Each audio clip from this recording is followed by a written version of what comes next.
Our worst fears materialized. Airstrikes resumed across the entire Gaza Strip. Unconfirmed reports of hundreds of people killed. New evacuation orders issued by Israeli forces. And once again, the people of Gaza living in abject fear. Modest gains made during the ceasefire destroyed. Humanitarian workers remain on the ground. I'm in close touch with them, ready to provide life-saving support to survivors and carry out our humanitarian mission. We must be allowed to do so.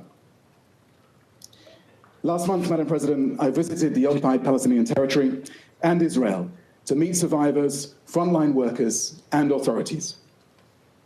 In Israel, I met with survivors of the horrendous Hamas-led attacks on 7th of October at the Nir Oz kibbutz. I will never forget my visit there. 1 in 4 people killed or taken hostage.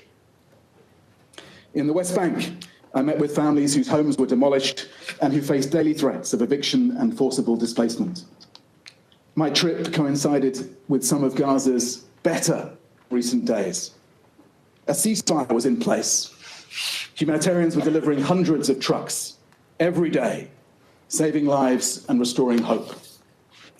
We demonstrated that when we are allowed to do so, we can deliver aid at scale.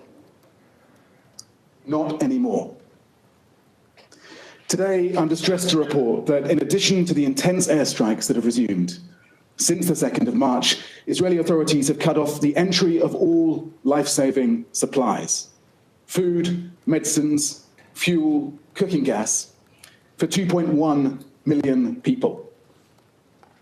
Our repeated requests to collect aid sitting at Kerem Shalom crossing have been systematically rejected.